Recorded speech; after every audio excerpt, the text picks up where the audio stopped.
أعوذ بالله من الشيطان الرجيم. بسم الله الرحمن الرحيم. إذا السماء انشقت وأذنت لربها وحقت وإذا الأرض مدت وألقت ما فيها وتخلت وأذنت لربها وحقت يا أيها الإنسان إنك كادح إلى ربك كدحا فملاقيه فأما من أوتي كتابه بيمينه فسوف يحاسب حسابا يسيرا وينقلب إلى أهله مسرورا وأما من أوتي كتابه وراء ظهره فسوف يدعو ثبورا ويصلى سعيرا إنه كان في أهله مسرورا إنه ظن أن لن يحور صدق الله العظيم. جب آسمان پھٹ جائے گا اور سن لے گا اپنے رب کا حکم جو اس کے لائق ہے، اور جب زمین پھیلا دی جائے گی اور نکال دے گی جو کچھ اس میں ہے اور خالی ہو جائے گی، اور سن لے گی زمین بھی اپنے رب کا حکم جو اس کے لائق ہے، اے انسان بے شک تو تکلیف اٹھانے والا ہے اپنے رب کی طرف، تکلیف سہ سہ کر پھر تو اس سے ملنے والا ہے۔ بہرحال وہ شخص جس کو نامہ اعمال دائیں ہاتھ میں دیا گیا، پس اس سے حساب لیا جائے گا، آسان حساب، اور وہ لوٹے گا اپنے اہل کے پاس خوش خوش۔ اور وہ شخص جس کو دیا گیا نامہ اعمال اس کی پیٹھ کے پیچھے، پھر وہ پکارے گا موت کو اور داخل کیا جائے گا جہنم میں، بے شک وہ اپنے اہل میں خوش تھا یعنی دنیا میں، اور بے شک وہ تو گمان کرتا تھا کہ وہ ہرگز نہیں دوبارہ لوٹے گا۔ یہ سورۃ الانشقاق مکی سورت ہے۔ اللہ رب العزت نے اس سورت کے شروع کے اندر بھی قیامت کا منظر بیان فرمایا ہے۔ جیسا کہ آپ پیچھے سنتے آ رہے ہیں کہ اس سپارے کی ہر سورت کے اندر اللہ نے قیامت کے منظر کو بیان فرمایا، کیونکہ قرآن مجید کا 1/3 حصہ جو ہے نا قیامت پر ہے، آخرت کے احوال پر ہے، موت کے بعد کی جو زندگی ہے سب کچھ اسی کے متعلق ہے، قرآن کا 1/3 حصہ۔ اللہ رب العزت نے اس سورت کے شروع میں ارشاد فرمایا کہ اذا السماء انشقت، جب آسمان پھٹ جائے گا، وَأَذِنَتْ لِرَبِّهَا وَحُقَّتْ، اور آسمان اپنے رب کا حکم سنے گا جو اس کے لائق ہے، یعنی کہ جس وقت سور میں پھونکا جائے گا، اس سور کے پھونکنے سے جو ایک زلزلہ برپا ہوگا، اس زلزلے کی وجہ سے آسمان پھٹے گا۔ اللہ تعالیٰ نے سورۃ الفرقان کے اندر ارشاد فرمایا وَيَوْمَ تَشَقَّقُ السَّمَاءُ بِالْغَمَامِ وَنُزِّلَ الْمَلَائِكَةُ تَنزِيلًا، کہ جس وقت سور میں پھونکا جائے گا اس وقت آسمان پھٹے گا اور ایک بادل نکلے گا غمام، اور فرمایا کہ وہاں سے آسمان سے فرشتے اتریں گے۔ یہ آسمان کا پھٹ جانا در حقیقت اللہ کی ہیبت کی وجہ سے ہوگا، جیسا کہ میں نے پچھلی صورتوں میں عرض کیا، یہ قیامت والے دن جو ایک زلزلہ برپا ہوگا، آسمان پھٹے گا اور سورج بے نور ہوگا اور ستارے جھڑ جائیں گے، یہ سب کچھ اللہ کے رعب اور اس کی ہیبت اور اس کے دبدبے کی وجہ سے ہوگا، یہ قیامت کا زلزلہ جو قائم ہوگا۔ اور فرمایا کہ وَأَذِنَتْ لِرَبِّهَا وَحُقَّتْ، زمین کو پھیلا دیا جائے گا۔ حدیث میں آتا ہے کہ قیامت والے دن زمین کو اللہ پھیلائیں گے، یہ والی زمین نہیں جس زمین پر ظلم ہوا، گناہ ہوا، اللہ اس زمین کو ختم کر کے ایک دوسری زمین پھیلائیں گے، بچھائیں گے، اور فرمایا کہ اس زمین کے اوپر کسی قسم کا کوئی گناہ نہیں ہوا، بالکل پاک زمین، کیونکہ اللہ کی عدالت عدل والی ہوگی، انصاف کی عدالت لگے گی اس زمین پر۔ اور حضور علیہ الصلوۃ نے ارشاد فرمایا کہ حضرت آدم سے لے کر قیامت تک کے آخری انسان تک تمام لوگ اس زمین پر کھڑے ہوں گے، اور اس زمین پر کہیں پر بھی کوئی اونچ نیچ نہیں ہوگی، بالکل صاف چٹیل میدان ہوگا۔ فرمایا کہ اللہ اس کو ایسے پھیلائیں گے جس طرح چمڑے کو پکڑ کے پھیلایا جاتا ہے یا ربڑ کو پکڑ کے پھیلایا جاتا ہے، وہ پھیلتا ہی جاتا ہے۔ فرمایا زمین کو ایسے پھیلایا جائے گا، اس کے باوجود حضور علیہ السلام نے ارشاد فرمایا ہر آدمی کو اتنی جگہ ملے گی جتنے وہ اپنے 2 پاؤں رکھ سکے گا، بس اتنی جگہ، زیادہ نہیں جگہ ملے گی۔ حضرت آدم سے لے کر آخر تک انسان، سب انسان وہاں پر کھڑے ہوں گے، اور فرمایا کہ وَأَذِنَتْ لِرَبِّهَا اپنا وَأَلْقَتْ مَا فِيهَا وَتَخَلَّتْ، اس وقت زمین اپنے اندر کا سب کچھ باہر نکال کر کے خالی ہو جائے گی۔ جیسا کہ اللہ تعالیٰ نے سورۃ الزلزال میں ارشاد فرمایا کہ اِذَا زُلْزِلَتِ الْأَرْضُ زِلْزَالَهَا وَأَخْرَجَتِ الْأَرْضُ أَثْقَالَهَا، جس وقت زمین ہلائی جائے گی، ایک زلزلہ ہوگا، فرمایا کہ زمین اپنے سارے بوجھ باہر نکال دے گی۔ زمین کے اندر جو کچھ دفن ہوا وہ بھی باہر نکلے گا، زمین میں اللہ نے جو خزانے چھپا رکھے ہیں وہ سب کے سب باہر نکل آئیں گے، سب کچھ زمین باہر نکال دے گی۔ اور یہاں تک کہ زمین پر جو کچھ ہوا، ایک ہے زمین کے اندر، وہ سارا باہر نکلے گا۔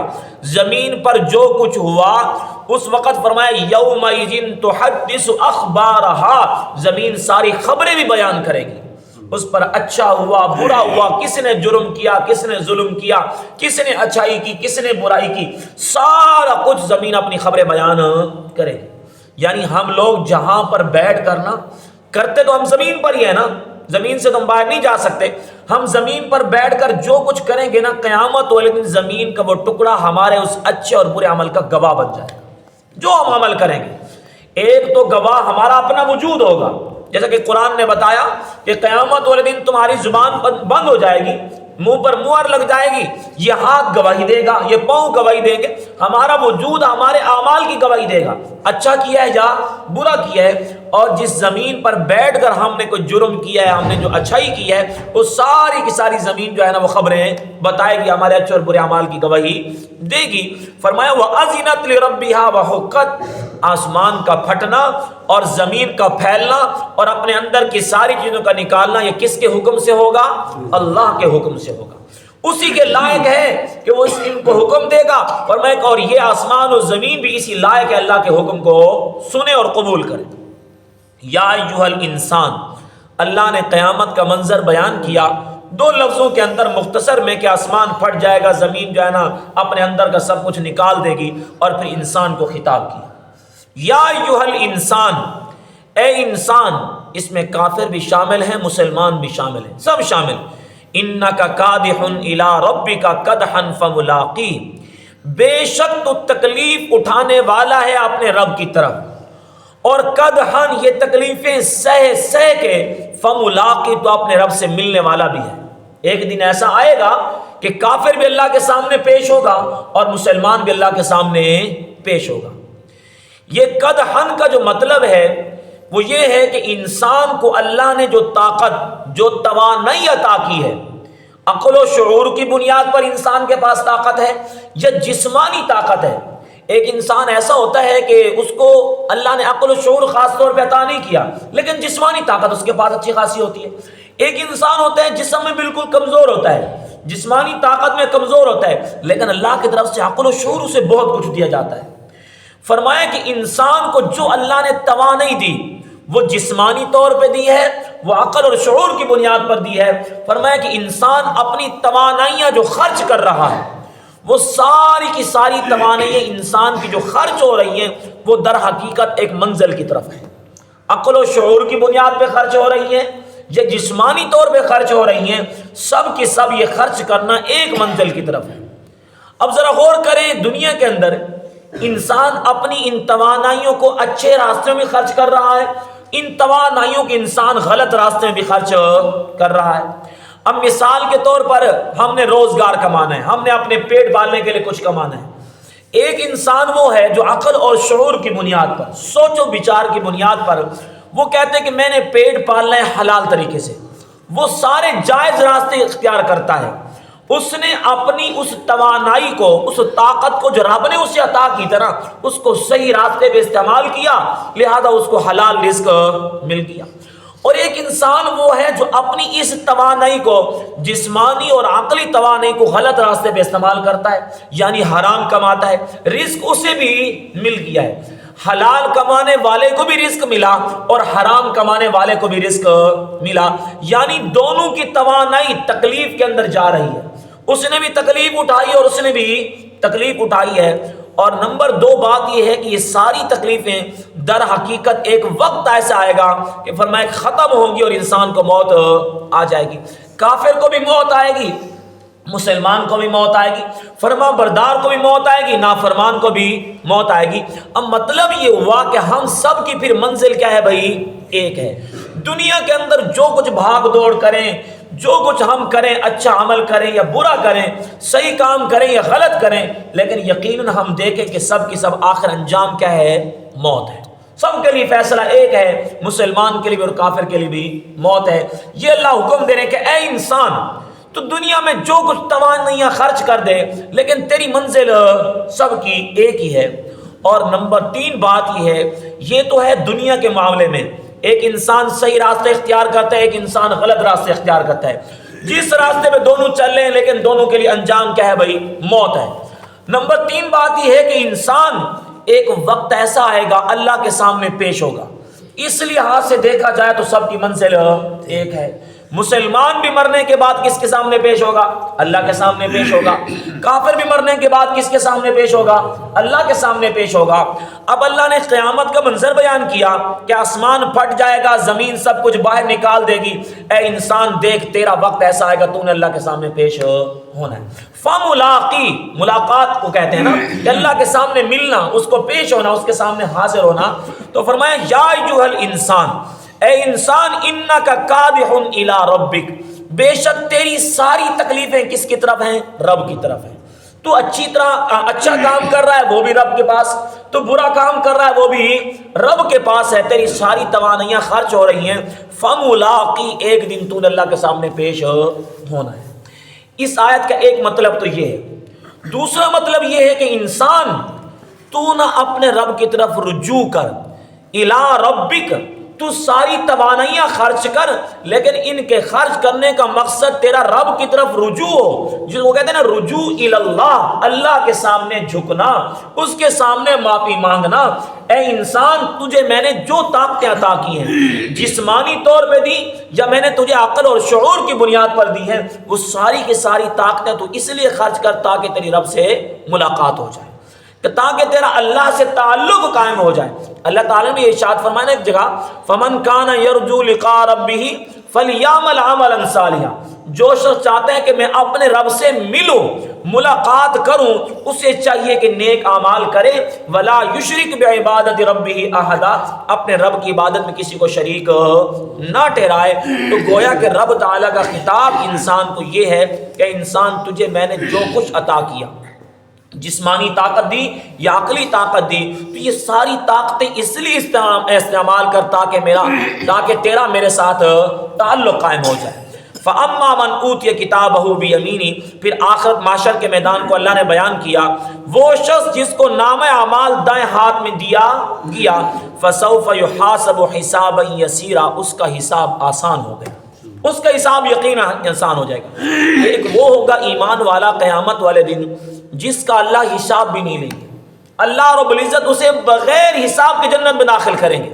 اللہ کا نیک بندہ ہوگا، شہید کا کوئی حساب نہیں، قرآن نے خود ہی بتایا، ٹھیک ہے نا۔ انبیاء تو ویسے اللہ تعالیٰ کے برگزیدہ ہے، انسان ہے اللہ کے برگزیدہ ہے، لیکن کچھ لوگ ایسے ہوں گے جنہوں نے ان کی 100% اتباع کی ہوگی، ان کے راستے پہ چلے ہوں گے اور ہر حال میں رب سے معافی اور توبہ کی طرف جو ہے نا جھکے ہوں گے، اللہ رب العزت ان کو بھی بغیر حساب کے جنت میں داخل کریں گے۔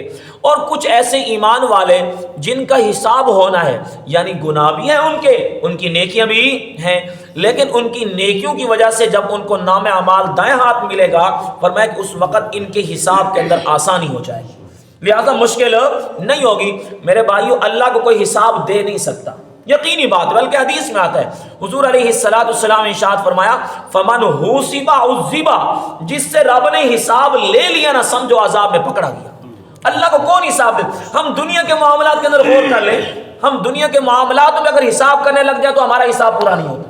اگر مثال کے طور پر باپ بچے کو کہہ دینا کہ بیٹا یہ پیسے لے جاؤ اور جو ہے نا فلاں فلاں سامان لے کر آؤ، لہٰذا وہ بھی ایک ایک چیز کو گنتا ہے، میں نے اپنے ابا کو حساب دینا ہے، ایک ایک چیز کو نوٹ کرتا ہے، اور حساب دیتے ہوئے ڈر رہا ہوتا ہے کہیں میرے پیسے آگے پیچھے نہ ہو جائے، کہیں کمی کوتاہی نہ ہو جائے، باپ مجھے ڈانٹے گا۔ یہ ہم نے چند چیزوں کا حساب دینا ہوتا ہے، اور قیامت والے دن ہم نے اپنی 60-70 سالہ زندگی دن رات ایک ایک لمحے اور ایک ایک بول اور ایک ایک عمل کا اللہ کو حساب دینا ہے۔